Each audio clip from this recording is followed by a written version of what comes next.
Re-salut les canailloux. Salut les canailloux. Donc nous ressentons de notre deuxième séance. Nous avons été voir, après Mamma Mia, un meilleur film quand même. Fallait bien rattraper. Donc nous avons été voir Ant-Man et la guêpe.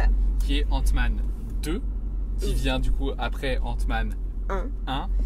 Réalisé par Peyton Reed, qui avait déjà réalisé le Ant-Man, le premier volet. Ah, ça fait du bien de voir des suites qui sont réalisées par la même personne. Oui, parce que tu as une sorte d'harmonie quoi, qui se fait, une cohérence, voilà. Pas comme Mamma Mia. Oh, on va pas y revenir toutes les 30 secondes non plus. Donc voilà, Ant-Man, générique.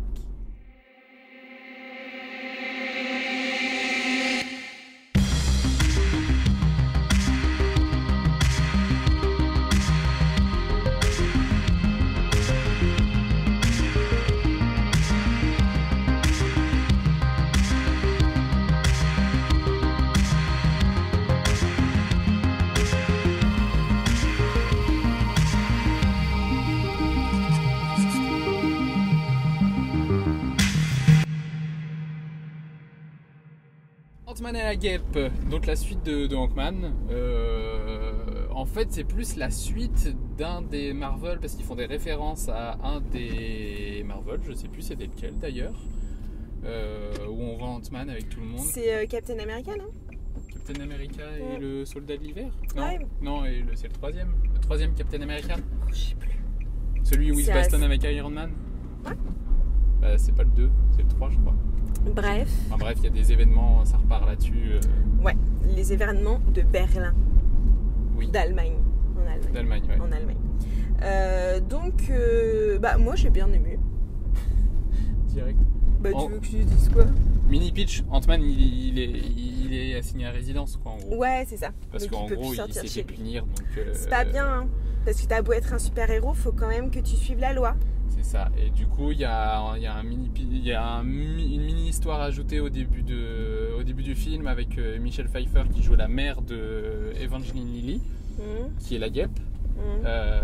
Qui du coup s'est retrouvé coincé dans le truc subatomique il y a 30 ans et du coup là ils se disent oh bah merde peut-être qu'elle est pas morte, on irait bien la chercher. Alors moi le début j'ai pas aimé, hein. De quoi? Genre le mec qui raconte l'histoire et tout, j'ai trouvé ça pompeux et que ça allait pas avec le reste du film. Je vais te raconter ma fille. Ouais, non mais... Je pense même qu'ils ont eu des difficultés à le mettre dedans parce que pour moi la fanfare de Marvel elle est toujours au tout début. Oui. Vous savez le logo de Marvel, normalement il y est dès le début. Alors là il y a toute l'intro. Ah, je crois pas. Non. Et puis après il y a certains films où elle est au milieu. Ah ouais, enfin, ouais. D'accord. Mais enfin bref, cette première scène là c'est pas possible. Parce que c'est un peu, ouais, c'est pompeux, ça va pas avec Ant-Man. Ce que j'aime chez Ant-Man, c'est justement qu'il se prend pas au sérieux quoi. Et ouais, c'est un Deadpool moins gore, pour moi dans ma tête. Moins trash, plus gentil. Moins trash. Et plus Paul Rudd papa, en même quoi. temps, il joue Il bien, est trop il va bien avec ça. La VF m'a pas trop dérangé. Ouais, j'aurais préféré en VO, mais franchement j'étais pas... Je crois que j'avais déjà vu Ant-Man en VF en fait. Du coup peut-être que c'est pour ça que ça m'a pas choqué. Mais en fait maintenant de regarder une VF, j'ai l'impression que ça fait plat dans le... Oui, bah ça manque un peu quoi. Mais bon. Donc non, c'est sympa parce que je trouve qu'on retrouve cet univers léger et puis j'aime bien parce que tu vois quand ils parlent de trucs hyper genre technologiques, des phases subatomiques et tout, bah tu te sens pas con parce qu'Ant-Man il dit des trucs bêtes ou alors parce qu'il comprend pas quoi, genre il est pas comme nous, scientifique, genre ah j'ai rien compris mais c'est pas grave, j'y vais. Ouais, ça c'est trop bien, ça fait trop plaisir. Je sais que vous dites quantique dans toutes les phrases mais je sais pas pourquoi. C'est ça, mais on y va quoi. Et c'est pareil, non mais je veux dire toi quand tu suis le film, quand ils te disent oui c'est parce qu'elle est rentrée dans le subquantique et machin qu'il faut mettre le phaser avec le machin, toi tu fais ouais. C'est exactement ce que j'aurais fait. Ouais, bah c'est ce qu'il dit. Et du coup c'est vrai que ça fait plaisir. Non, ça fait plaisir. Donc après voilà, c'est pas, enfin pour moi ça peut être genre le film de l'année quoi. Ah moi je trouve que il est à la hauteur du premier et ça a ce côté ça se la raconte pas. C'est un bon film et qui a pas besoin, en fait je le trouve vrai, je le trouve touchant, sincère. Oui c'est ça, mais le personnage est sincère aussi, je veux dire avec sa fille et tout, tu vois, on n'a pas en fait on sort je trouve de l'archétype du héros le mec viril, machin et tout. Enfin, tu vois ce que je veux dire, tous les classiques du viril, c'est-à-dire il faut être fort, il faut être machin. Là, tu sens qu'il joue avec sa petite fille. Mais enfin, il a juste ce qu'il faut en tablette de chocolat. Ouais, mais on n'insiste pas là-dessus. Pas trop. Enfin, non mais tu vois ce que je veux dire, par exemple, ce qu'on voit en premier de lui dans le film, c'est le père de famille. Oui, c'est vrai. Mais pas le père de famille du genre.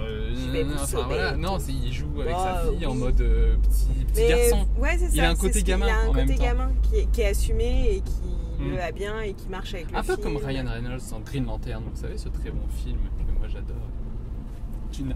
Tais-toi. Arrête. Chut, on va perdre toute notre auditoire. Donc Ant-Man, sympa, léger.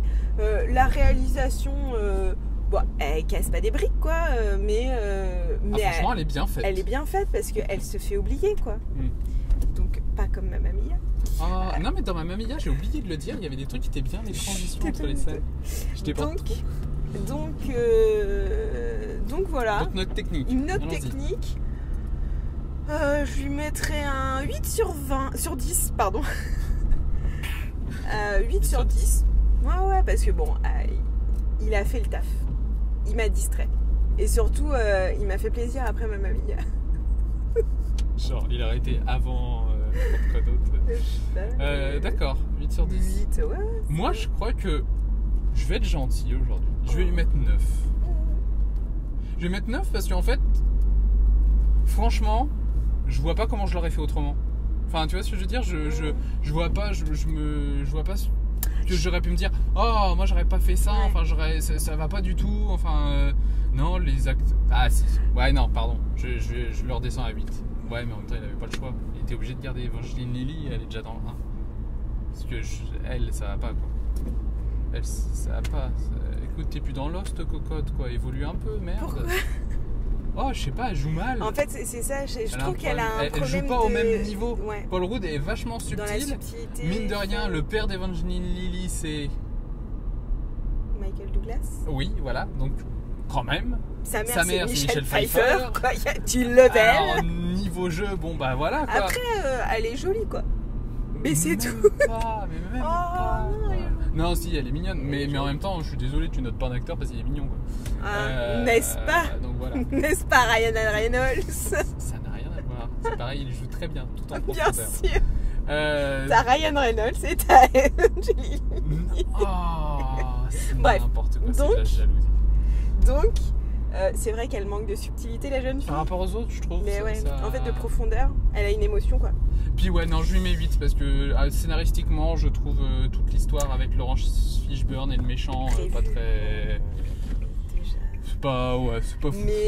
Mais j'ai bien aimé, moi, le personnage du fantôme, un peu. Mais pas assez exploité. Moi, j'ai trouvé qu'il avait pas lieu d'être parce que pas de profondeur. Donc t'as mis 8, 8. Non, comme moi. Oui, comme toi. Note de cœur. Note de cœur, je